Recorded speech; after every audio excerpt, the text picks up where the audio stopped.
Welcome back to your or channel AJ classroom. Last lecture में हम लोगों ने जो प्रोसेसिंग के डिफेक्ट्स हैं और फैब्रिकेशन के दौरान जो डिफेक्ट्स होते हैं उसके बारे में हम लोगों ने डिस्कस किया था। In this lecture we will discuss about the some welding defects जो कि कॉमनली प्रोड्यूस होते हैं। जैसा कि मैं आपको बता चुका हूं कि नॉन डिस्ट्रक्टिव टेस्टिंग के थ्रू हम वहां पर फॉल्ट्स को, डिफेक्ट्स को आइडेंटिफाई करते हैं। तो जब तक हमें डिफेक्ट्स के बारे में पता नहीं होगा, हम उससे फेमिलियर नहीं होंगे, तो जब हम टेस्टिंग करेंगे तो इजीली हम उसे आइडेंटिफाई नहीं कर पाएंगे। इसीलिए हमें डिफेक्ट्स के बारे में भी जानना जरूरी है। तो स्टार्ट करते हैं वेल्डिंग डिफेक्ट्स। सबसे पहला डिफेक्ट्स है crater cracks. When A welding arc is broken, a crater will form if adequate molding metal is available to fill the arc cavity। यानी कि जब हम किसी आर्क वेल्डिंग के थ्रू दो मेटल्स को ज्वाइन कर रहे हैं और वहां पर जो वेल्डिंग आर्क है वो ब्रेक कर जा रहा, जिसकी ब्रेकिंग हो जा रही। तो जब ब्रेक कर गया तो इसका मतलब डिसकंटिन्यूटी, और उस डिसकंटिन्यूटी से एक crater will form if adequate molten metal is available to fill the arc cavity. यानी जो आर्क कैविटी है उसको फिल करने के लिए वहां पर मोल्टेन मेटल इजीली अवेलेबल है। उस दौरान जो एक डिफेक्ट प्रोड्यूस होता है उसे कहते हैं क्रेटर क्रैक। यहां पर दिखाया गया उसको। Next one is slag inclusion occurs when compound such as oxides, fluxes and electrode coating material that are trapped in the weld zone।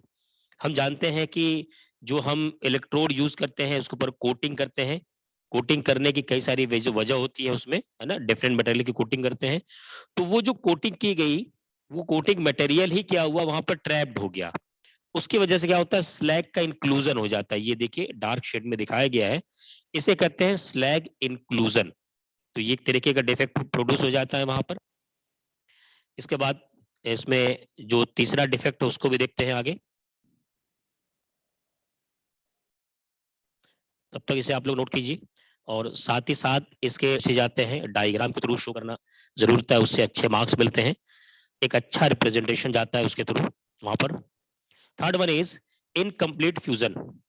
So when the depth of welded joints is insufficient.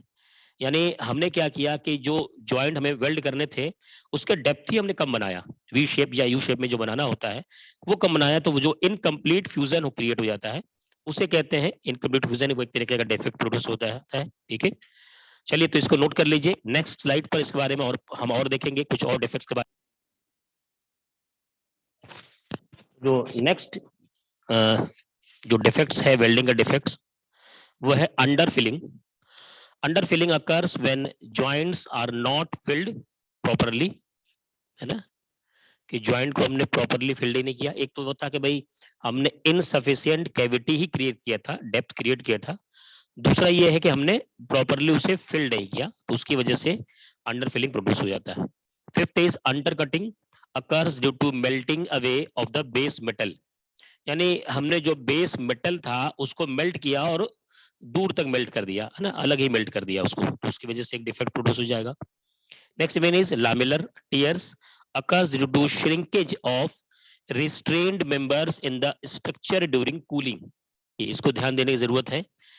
जब हम welding करते हैं तो उस जो welding का portion होता है जहां पर ज्वाइनिंग प्रोसेस होता है, उन ज्वाइनिंग प्रोसेस में हम वहां पर उस एरिया को हाई टेम्परेचर तक ले जाते हैं ताकि वो मेल्ट हो जाए।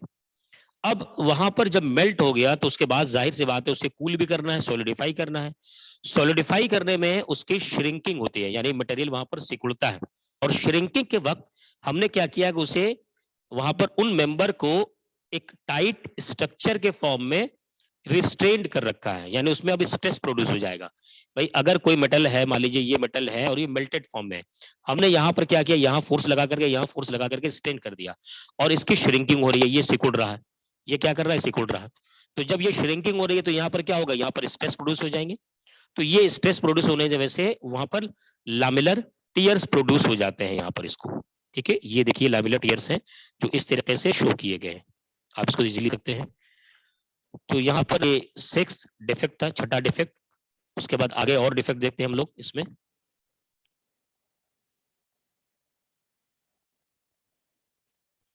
तो 7th डिफेक्ट आपके सामने है वो है distortion and wrapping occurs due to differential thermal expansion and contraction of different regions of welded assembly। देखिए यहाँ पर भी ये उसी से मिलता जुलता जुड़ा हुआ है, बस फर्क क्या है समझिएगा कि जब हम वहां पर जब हमने उसको मेल्ट कर दिया, मेल्ट के बाद सॉलिडिफिकेशन स्टार्ट हुआ, तो दोनों टाइम जब हम उसे मेल्ट कर रहे हैं और जब हम उसे कूल कर रहे हैं तो वहां पर थर्मल एक्सपेंशन भी हो रहा है और कॉन्ट्रैक्शन भी हो रहा है।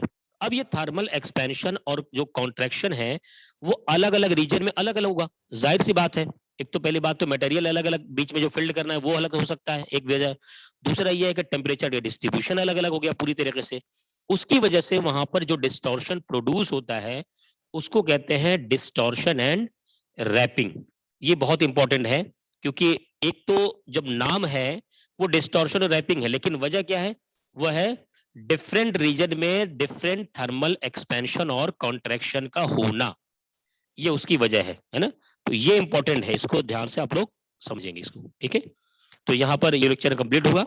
जल्दी से आप अगर आपने पीछे नोट नहीं किया तो सबसे पहले आप वीडियो को पीछे बैक करके नोट कर लीजिए।